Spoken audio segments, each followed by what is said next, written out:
This last week, I went to the dentist for the first time in 6 years. That's the most reaction I've ever gotten out of anything I've ever said. It's worked out really well for me so far to live my life this way. I don't recommend it for anybody else, but this is the way I do things. I go in. By the way, I went to this open and affordable dentist over here, over by the new Love Island, Denny's parking lot. Anybody know what I'm talking about? Really awesome. Highly recommend. It was a great experience. I like them a whole lot. It, on the whole, was a really great experience. They're really, really great people over there, so highly recommend it. Very affordable, too, as is in the name. It's awesome. Anyway, I go in. I fill the stuff out like I always do, and I meet with the dentist. The dentist comes in and starts to ask me some questions. Yeah, always like the 3 or 4 times in my life that I've done it. It's a pattern if it's more than 2, right? So anyway, always this is what I do. And I never see the same dentist twice. Got to keep them guessing. So it's always a new person every time. So I go in and I fill the paperwork out and I sit with them, and they ask me how long has it been since my last visit, and I tell them, and they look horror-stricken, as they should.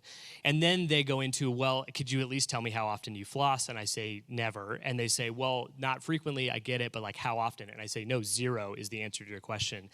And their panic starts to well and swell in their face, and I can see it.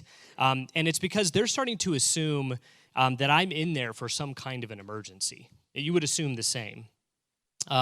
With the very basic level, like apocalyptic knowledge that they know about my mouth, they're wondering what they're about to get into. And they're wondering if they're going to have to clear their schedule for the afternoon because I need some sort of emergency surgery, and rightfully so. And it's right there at that moment that I make my bet. I make my bet with this dentist, and I look him dead in the eye, and I say, I bet you're going to get in there and you're not going to find anything. Everything is going to be just fine. Super chill inside my mouth. I guarantee it. And they scoff, again, as they should. I always want to make the bet, like, hey, if you get in there and there's nothing wrong, my visit's free. But they're running a small business, and I'm not that. I mean, I'm pretty arrogant, but I'm not that arrogant. And so I don't ever actually make that bet. I make the bet, they scoff, and then they send me out for x-rays while they go collect themselves in like the med room or whatever. If you ever see a dentist outside of their office just stress smoking cigarettes like Matthew McConaughey in the first season of True Detective, it is because I'm in the x-ray room, okay? And they are preparing themselves for God knows what is about to happen. And then the moment of truth, we get back in the exam room and they put the x-rays up on the screen, and I'm sitting in the chair and there's silence for a minute. And they go, huh. And then there's more silence, and then they go, I don't see anything. And then their assumption is that they got the wrong x-rays, and so they go into the mouth with the actual tools and instruments to see if it's actually true. And lo and behold, they never find anything. And lo and behold, this last week, my bet stood up. And somehow there was nothing wrong with my mouth. Now, inevitably, there's a little bit of bleeding because, I don't floss. We've already established this. They're expecting it at that point, and they're expecting a lot more than there actually is. So it's really not all that bad. And this has been the case for me over and over again in my life. And when I say over and over again, I mean 3 to 4 times in my entire life. And I want you to know that it keeps reinforcing this idea that I don't really need to go to the dentist and I don't really need to floss. And it's probably not a good pattern. Because as cocky and as arrogant as I am about this, I know that my downfall is coming. I know that. I know that genetics and age and time and all these things will catch up with me someday, and I will sit in that chair and they will open my mouth and my teeth will just be filled with holes. I know that. It'll be a Swiss cheese situation in there. I guarantee it. It's going to happen someday. I know that. But I'm going to not probably change what I'm doing and keep doing what I'm doing because so far it's working out really well for me. But I know that the downfall is coming. And that's true for all of us for anything. We have this sense, especially when we're young, that there's some kind of immortality to the way that our life is going. And yet, at some point, for everybody, with any situation, whether it be your job or your family or your relationships or your body or your financial health or your mental health or whatever, age and circumstances and economics and genetics, and these things catch up to us. And at some point, there's a dip. There's a dip in our productivity. There's a dip in our ability. Sometimes that dip continues and our life kind of looks like a triangle and things are going up and to the right and then things start to go down and to the right. For some people, it's more of an up and down sort of thing. But whatever it is, the downfall is around the corner. And I don't mean to be doom and gloom about it, but whatever it is in your life that seems to be going really well right now, there's likely at some point there'll be some difficulty or some struggle in that regard. And we have to be prepared for that. And the thing is, what I'm telling you right now is not something that you didn't already know. You already knew that because you've lived enough life to know, yes, struggles come and things that are moving up and to the right don't keep moving up and to the right. But for some reason, especially when it comes to politicians, we put so much hope and faith and trust and belief in leaders to always make progress up and to the right. We put so much pressure, faith, hope, and belief in their ability to do everything that they promise to do and to continue to move things in the direction that they want to move us in or say they can move us in. Despite our knowledge about humanity and human existence, we for some reason put that sort of hope and faith in leaders all the time. And yes, leaders tend to overpromise and underdeliver. I believe that. I've seen that happen a billion times, and I know that especially in a campaign, for instance, when we're talking about political leaders, we see a tremendous amount of this hyperbolic language about what somebody can snap their fingers and make happen on their first day in office or in their first 100 days or even in their term, as however it plays out. But the reality is, and you and I know this about ourselves, and it's high time we apply it to other people. We know that nobody can make good on all this positive progress all the time. It's simply impossible. And so what I'd like to steer our conversation towards today is not so much the responsibility of the leader, but the responsibility of the follower in right-sizing our expectations about what leaders can and can't do and what God is proposing to us in lieu of leadership that is perfect. Last week, I summarized and taught from the book of Judges, which was a multi-generational span of time for the Israelite people in the Promised Land. And as the period of the Judges comes to an end, Israel and Yahweh are pretty disappointed with their leadership infrastructure. It's kind of failed over and over again. It's kind of been this cycle of human failure. Simultaneously, it's also been a cycle of God's patience and long-suffering love for God's people. Those two things are happening at the same time in the story of the Judges.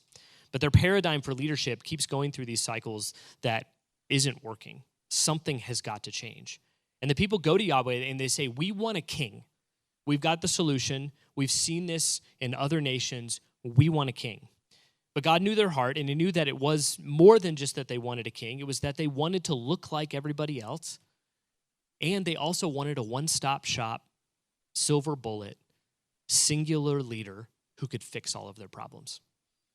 The idealistic distortion that they had for a monarchy, for a kingly leadership, was through the roof.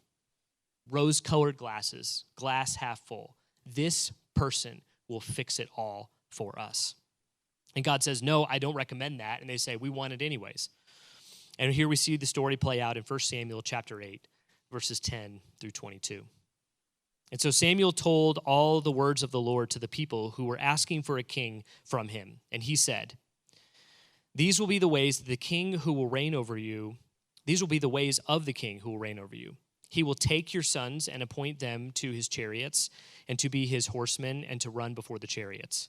And he will appoint himself commanders of thousands and commanders of 50s, and some to plow his ground and to reap his harvest, and to make his implements of war and the equipment of his chariots.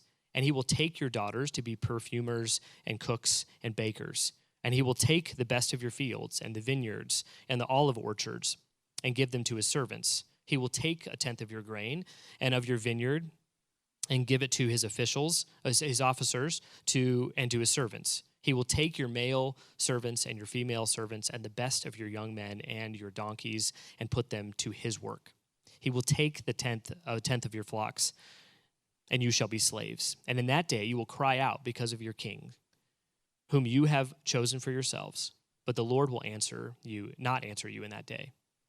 But the people refused to obey the voice of Samuel, and they said, no, but there shall be a king over us, that we also may be like all the nations, and that our king may judge us and go out before us and fight our battles. And when Samuel had heard all the words of the people, he repeated them to the ears of the Lord, and the Lord said to Samuel, obey their voice and make them a king.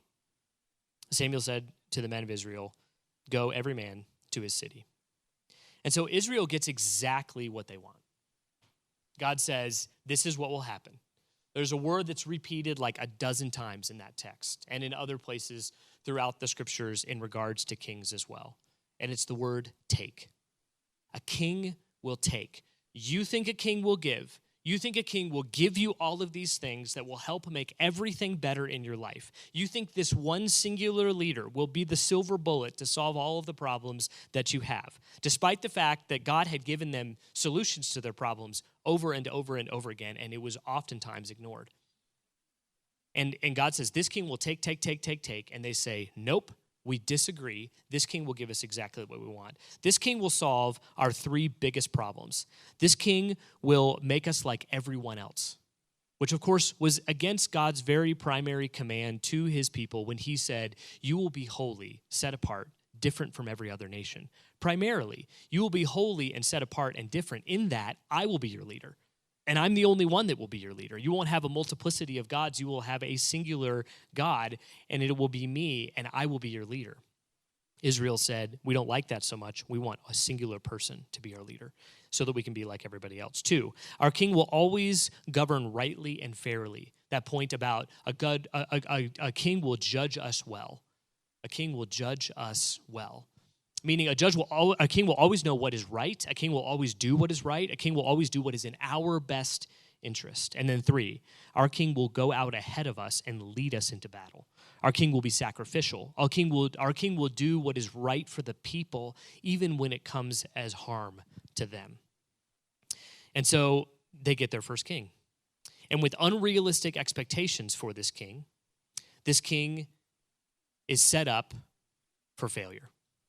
Because this king, like every king that Israel ever has, will never be able to live up to the expectations of their people. Now, did this king overpromise and underdeliver? Absolutely. Did this king use hyperbolic language and oversimplified authority in order to get these people to be on his team? Most likely. But that's not the point of today. The point of today is the perspective of the people and the ignorance and the arrogance of the people to think we've got the solution. It's in that one singular person.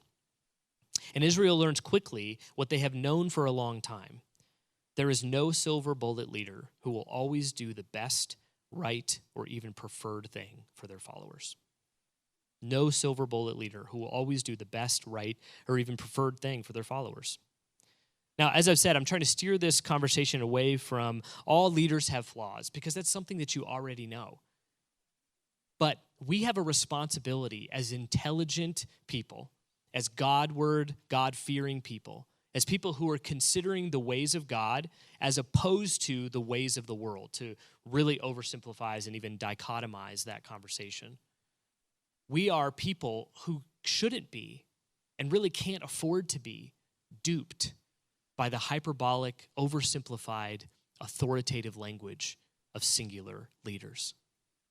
We have a responsibility as followers to follow well, which means to right-size our expectations for what a leader can do and what a leader can be. This issue, this paradigm where we put way too much hope and way too much trust and way too much belief in one singular leader has been happening for a long time in the past and will continue to happen for a long time to come. It was happening thousands of years ago in the Middle East in this particular story of King Saul and eventually King David and the other kings in the line. And it's happening today in the United States of America in this very moment. For the first time in American history, young men are slightly more likely to vote for a conservative, and in this case Republican, candidate than a progressive, in this case Democratic candidate. This statistic has gotten inflated a little bit by the media, and so I should reiterate here that it's just slightly over 50%. But that's a significant change in how young men have voted in our country for the history of our country. Typically, young adults, male or female, white, person of color, it doesn't really matter their demographics. If they're in that younger category, especially if they're college educated, they tend to vote more progressive. Something is shifting in our political climate, and it is evidence of something that's been bubbling under the surface for a very long time. Young people in general typically vote more progressive, and now we're seeing a shift with young men specifically in their ways that they're voting. In this case, voting for a more Republican or a more conservative candidate. Now, our political life cycle tends to be like a pendulum, okay? So kind of like I was saying before, like our pretty much everything in life generally, we think optimistically everything's going to kind of up into the right. Our political life cycle tends to be kind of work more like a pendulum. We start out pretty conservative because that's what we're taught. Our approach to the world tends to be cautious and reluctant. This is a defense mechanism. It's a normal way to grow up if that's the way that you grew up. And then we discover independence and education, and that typically swings the pendulum towards progressivism. These aren't necessarily gigantic swings. It's just the way the pendulum is kind of moving a little bit in our lives, sometimes a lot. And then life gets complex with career and kids and other responsibilities, and we tend to swing a little bit more conservative in that direction. Again, this is to protect ourselves and those who we love. And then finally, many people swing back to a more progressive position when there is less at stake for them and they feel less at risk, usually in their older years. This is a massive oversimplification. This is not how it goes for everybody, but this is how it goes for a lot of people. But young men specifically, those who were not college educated for the first time in our history, are voting more Republican, and that is significant and interesting. So what is happening? Is it because men actually find themselves aligned with Donald Trump and J.D. Vance? Is it because they are feeling really supportive of their concepts of a plan? No, that's not it at all. The swing, again, however slight, is a sign that young men are fed up with feeling aimless and unmoored and like there is no script for their later adult years. And like it or not, agree with it or not, prefer it or not, the Trump-Vance ticket has said, we've got a script. We've got a plan or a concept of a plan. We've got an idea. We've got a like a lane that you can fit into. And that sounds really enticing when you feel like nobody else is giving that to you. I don't personally find the plan to be very compelling or clear, for that matter, but it plays into the fears that life is a zero-sum game and everybody's got to get their piece of the pie or there won't be anything left for them in the end. We as human beings, and maybe particularly Americans, tend to operate in life as though there's only so much to go around, and I better get what's mine, otherwise there's not going to be anything left for me. And men have been at the top of the heap for our entire history, and all of a sudden, a little bit of equality starts to feel like oppression. A little bit of equality, the elevation of women in the workplace, the elevation of women in the home, the elevation of women in civic life, the elevation of women in various industries and areas starts to feel to men like, uh-oh, we're losing something. That's that zero-sum game mentality. And I think that the Republican Party has brilliantly played hard into that. And what happens is young men are going, that guy's got the answers. I don't know what they are, but that doesn't really matter because that guy can fix it for me. I'm going to put my faith, my hope, my trust, and most importantly, in this case, my vote in that person because they can solve my problems. When in reality, the executive branch of our federal government, particularly the singular person who sits in the Oval Office, the President of the United States, does not have the power and frankly does not care very much about the individual needs of an individual person. That's not how they're able to govern. That's not how they're allowed to govern. And that's not how they do govern. And for some reason, we buy into this lie that there's a singular person who can fix this for us. A singular person who can solve this for us.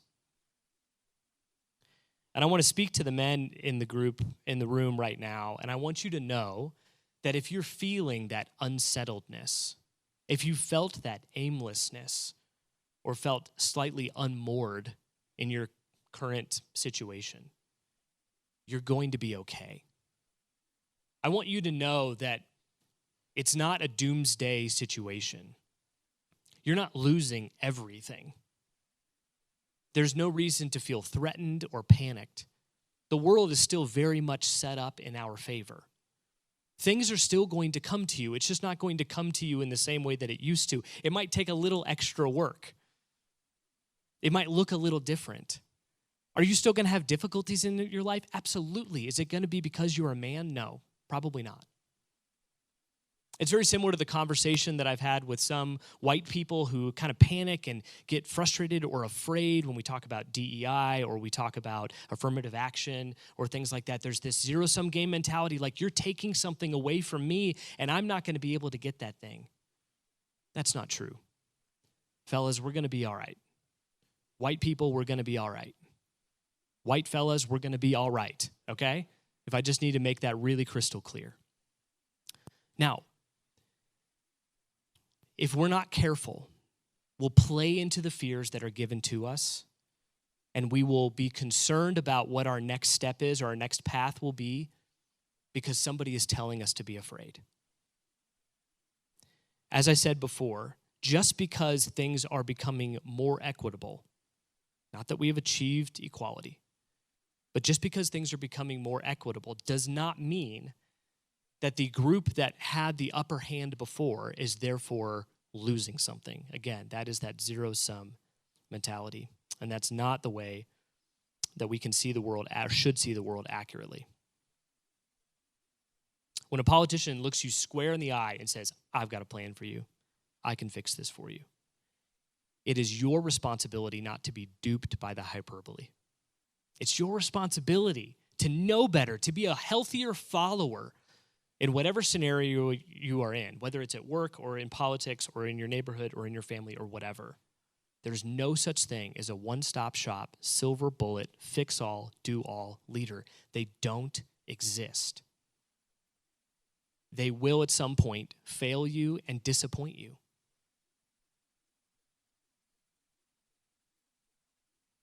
So, fellas, I'm here to tell you that Trump and Vance will not snap their fingers on day one and make you feel as though you have purpose and make you feel like you have a plan and a script and a path.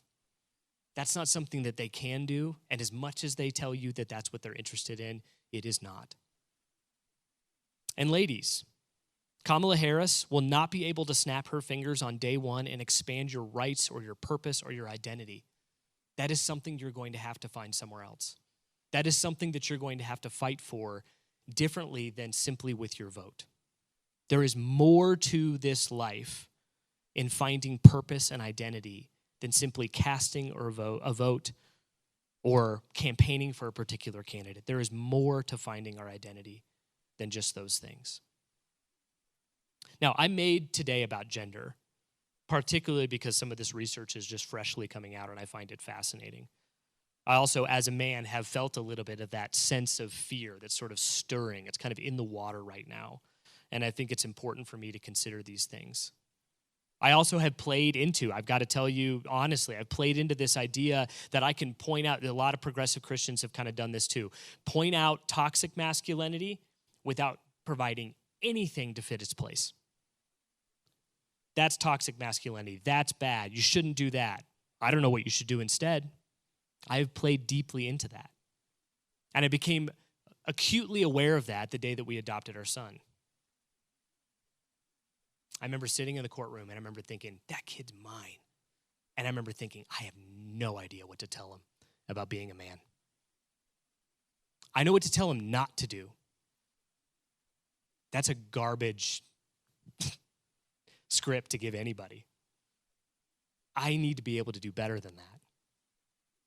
And it's a deep conviction of mine to discover that. For the sake of my son, bro's 7 now, and I got a lot to teach him. And we've got a long way to go. Here's the pitch I want to make today. It's not your hope and your trust, I should say this way. Primarily, my pitch is not that your hope and your trust and your belief should be put in God because God can deliver. And the reason why that's not my primary pitch today is not because it isn't true, but because I suspect you're here because you already think that. I suspect that you at the very least have a hope that God could actually be the singular, monolithic leader that we are all looking for, if not a deep conviction for you. I suspect that that's why you're here. I tend to believe that. Donald Trump is not your Messiah. Kamala Harris is not your Messiah. Jesus is your Messiah. I believe that to my core. And I think you're, at the very least, flirting with the idea, if not believing it deeply as well. Otherwise, you wouldn't be here. The pitch that I want to make today, though, the thing that I want to close with, is the idea that the container by which you find identity in that reality is here with this family. I don't know if it'll always be this way, and it certainly hasn't always been this way, but right now in the 21st century in the U.S., God is bringing identity and purpose and hope to people through the church. God uses other things, absolutely. I'm not saying you can't find identity outside of this, but the primary container for us to discover who we are in God, in Christ, through the Spirit, is with this group. It's with this family. And so, fellas, my proposal to you, my pitch to you, is would you help me explore healthy Christian masculinity in this context? And ladies, my pitch to you is would you explore and consider healthy, biblical, Christ-like femininity in this context? I think we can find out answers to these questions of our identity in this context. And I think this context is beautifully set up for that. There is not a singular human leader who will ever be able to provide for you all the things that they say. And shame on us for putting our hope and our trust and our belief in a leader who we know will let us down. Now, if any of you are here, like it's your first time and you're hearing the whole, like I'm just like a no vote kind of guy or whatever, if you know me, that is absolutely not what I think. I think you have a civic duty to vote. I think you should absolutely vote. And I think you should vote for a person that you believe is the better choice of the two. Don't get into this fear-mongering lesser of two evils business, okay? Like, it's not a lesser of two evils. You're picking the better of two options. That's the way I would like for you to think of it. But not for a second should you fill out that bubble and go, they will do it. They will fix it. We weren't designed that way. We weren't set up that way. And for thousands of years, God has been trying to tell this message to his people over and over again. Your hope has to be in me. Your identity is in me. Your citizenship is in me. Your purpose is in me. And right now, at least in human history, the way that's playing out, the way we're getting a grasp on that is in this context. So let's do it together. Healthy followership right now looks like finding your identity in the right places, not in all the wrong people. We can do better than that. I know it. Let's pray. God, thanks for today. Thank you for this particular story and text and really like 4 or 5 books in the Old Testament that just tell the same story over and over and over again about our propensity to put our hope and our trust in all the wrong places. So God, would you steer us in the right direction and narrow the focus of our purpose to you? And would you help us support each other and to lead each other, to care for each other, to help each other identify strongly in our citizenship with you and our union with Christ. We love you, Lord. We pray these things in the name of the Father and the Son and the Holy Spirit. Amen.